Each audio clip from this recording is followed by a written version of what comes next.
Hello there. I am excited to do another one of these YouTube tutorials. What are you doing there, buddy? With you all because I know that as this coronavirus time and sheltering continues, a lot of us are in our kitchens more and have some more time to maybe do some kitchen experiments that we haven't before, and any kind of home ferment just enriches your life forever, and also just particularly right now, a lot of us are trying to grocery shop less. Please do, and just be out and about less. But with that, less grocery shopping means often less fresh ingredients. So, maybe you don't have much, bright citrus that you're able to use at this point. So vinegar can always come in and help you with that brightness, and it's really good for you. So what I'm going to do is I'm going to show, so these are all different vinegars that I have currently. I will talk about those in a bit, but first I just want to get the basics of how you can do this at home.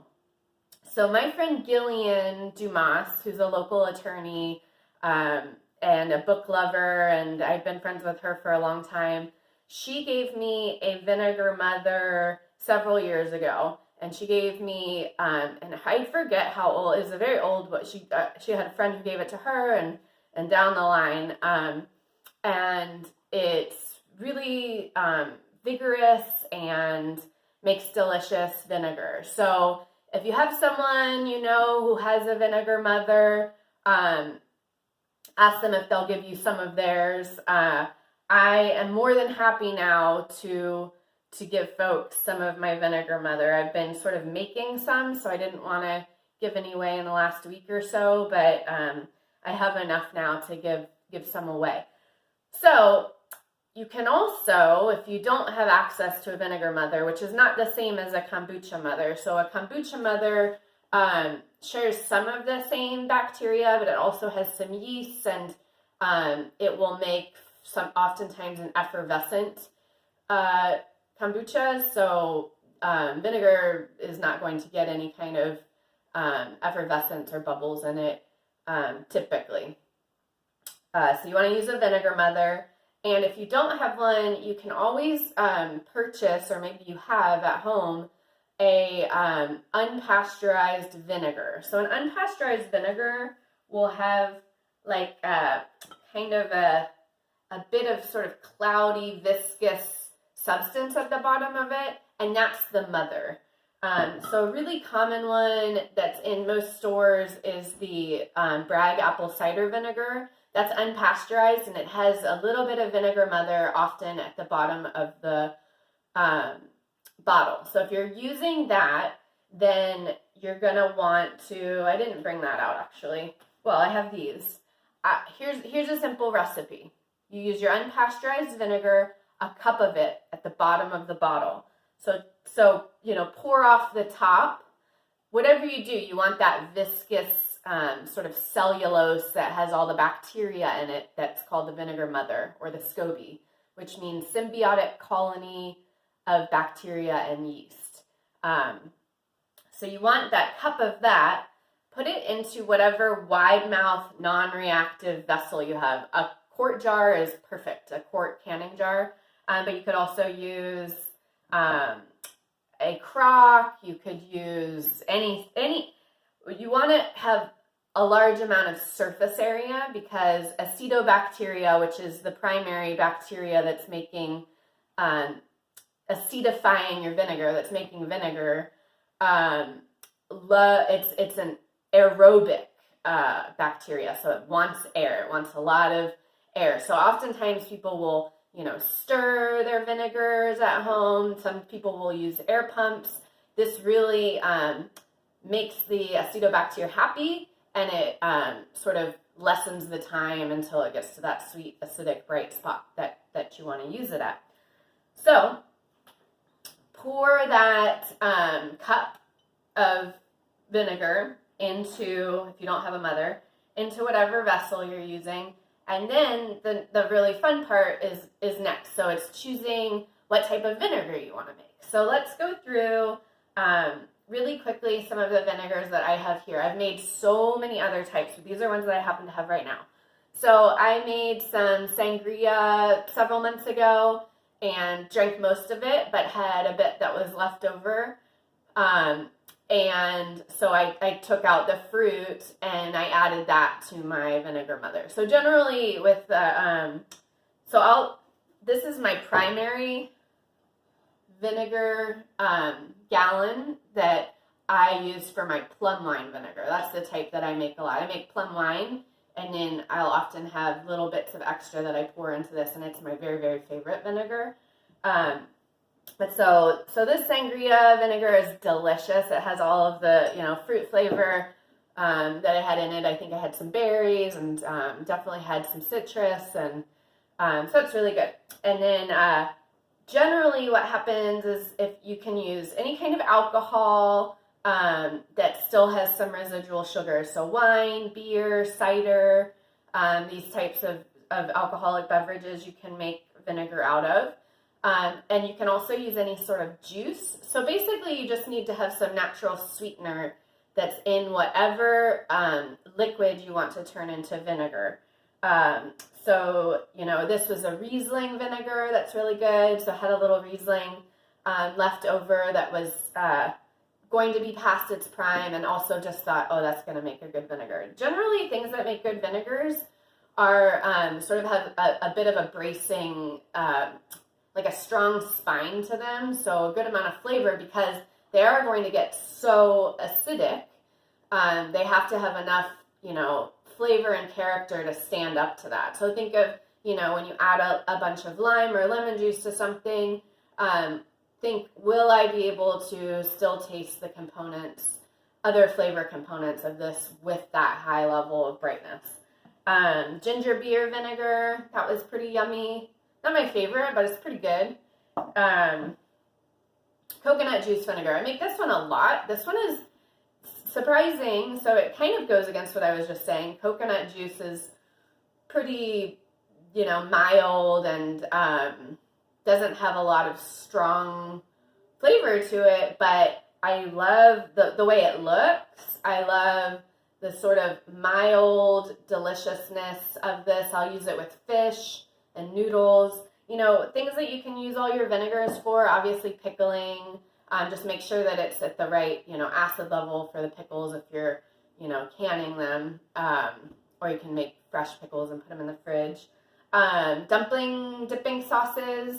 So I have a bunch of, in my book that comes out in the fall, my dumpling cookbook, I use a bunch of different vinegars and the dipping sauces I also use citrus to add really yummy bright flavor. Sake vinegar, so any kind of, rice wine or sake that has you have a little extra of, or this I actually just made a special batch because I wanted to have some sake vinegar for my rice and some noodle soups. And then, this one that I can talk about. This is a really great resource.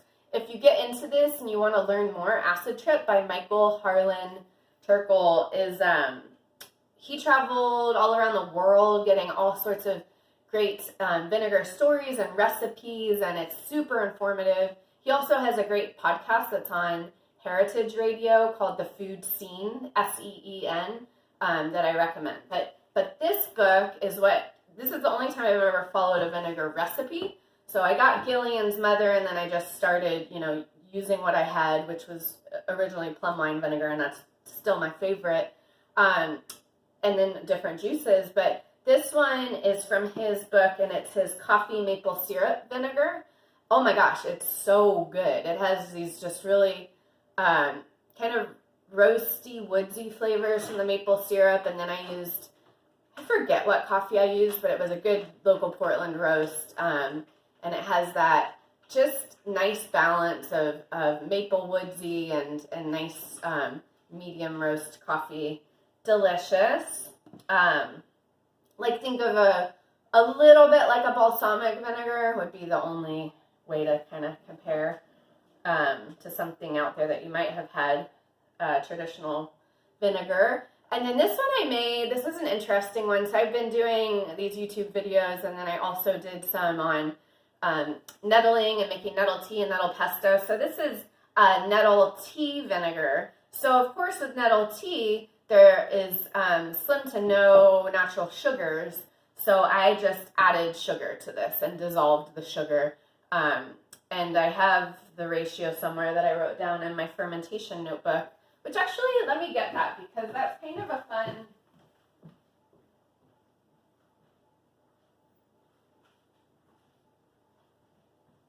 If you start to get into doing these, you know, a little bit longer cooking projects at home or ferments, you can keep a fermentation journal. I highly recommend it because then, you know, you've got a lot of things going on in life and you'll forget, and, you know, say this which it is delicious, this nettle vinegar turns out great. Well, next spring when I'm nettling again, I'll want to know, oh, well, how much sugar did I add and how long did it take? So I started it on March 31st. I used 3 cups of nettle tea, and then I dissolved 3 tablespoons of sugar, and I used a half a cup of mother.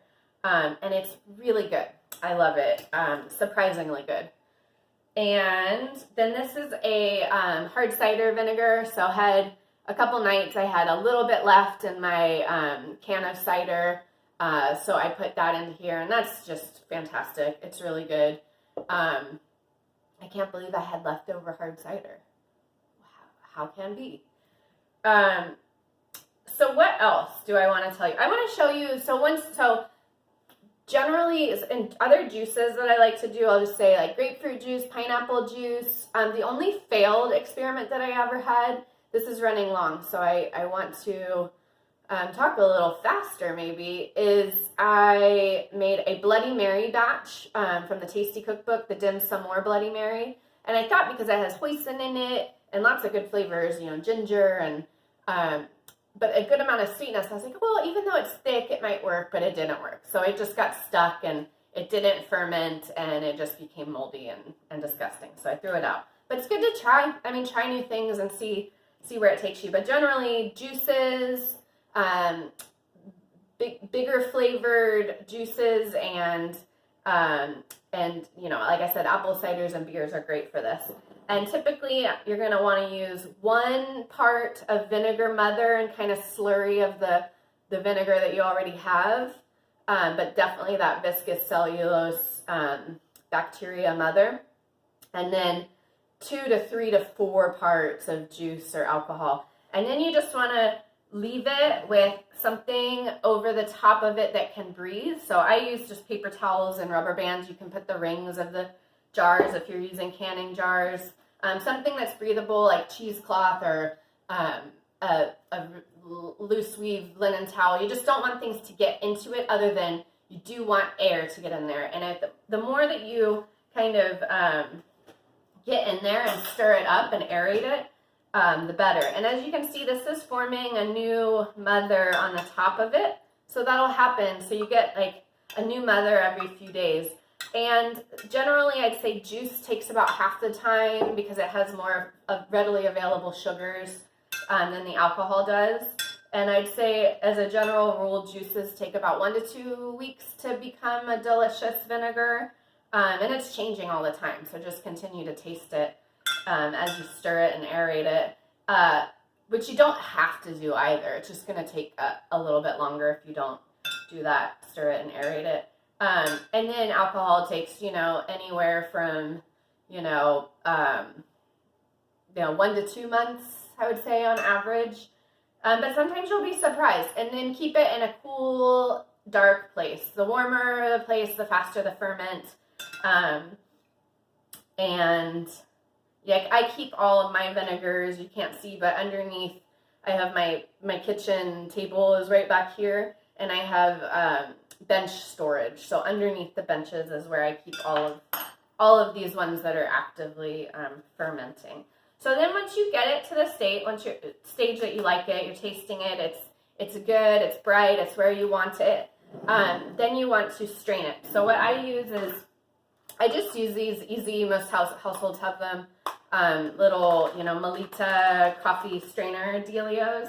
And then I'll pour it into a pitcher, and then I'll pour it into whatever vessel I want to keep it in. You can pasteurize. I do not pasteurize. I like having everything be alive and all the health properties of that. And I just don't really care. But when you don't pasteurize, you'll get a little bit of mother that forms after weeks to months on the bottom of the bottle. There isn't any in any of these because I've recently strained them. But that'll happen. And what you can do is you can restrain if that's sort of, if you want more mother, you can add it to your active ferment, or just when you get to the bottom of the bottle, just put it back in. You can also divide off part of your mother and have like a lighter, you know, like white wines and lighter fruit juices, and then a darker in color and flavor batch. And then you just want to basically, you know, you can just pour directly in, and then if you get any of the thick vinegar mother in it, then it stays up there, and you add it back to your vessel. But this is what like a really healthy, thick mother looks like. So if you're making yours at home, you do that first batch with 1 cup and then 2 cups of the juice or the alcohol. And then, you know, you strain off all but, you know, a cup of it. And hopefully the mother is, you know, gotten a little bit bigger and bolder. And then you just do another batch, couple weeks, couple months, however long it takes.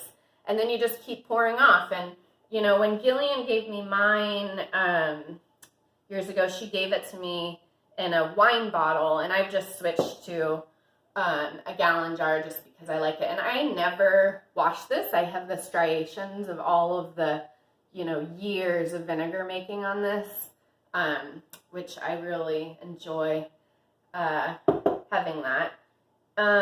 You can also, if you know, want less of the particulates of the mother in it, you know, use one of the paper strainer bags. Things that you can do, you can make dressings, you can make dumpling dipping sauces, you can make pickles. It's just really nice to have all these different bright flavors and vinegars around for your cooking. It's great for gifts, of course. You can make shrubs. Maybe I'll do another segment on this. I didn't realize that I would be talking for so long. And I think that I got to everything. I'm looking, I have a list over here this time. And I'm actually, funny thing is I put up an umbrella in the window and a towel on the other one, because I've noticed that in these videos, it's really, really bright and things get sort of disco and the light change. So hopefully this one has been better. But yeah, I really encourage you to try your hand at this and do more research. I am certainly not an expert. I basically got enough information to start down the vinegar road, and I've just really enjoyed it ever since. But there's, yeah, that Michael book is great, and lots of resources out there. So I hope you're, you know, staying strong, staying home as much as possible, if that's an option for you, and I hope that you're, you know, eating good things and taking care of yourself and your loved ones. And much love to you in this really trying time. And I hope that this brings a little brightness to your food and just brightness to your days. All right. I love you. Bye-bye.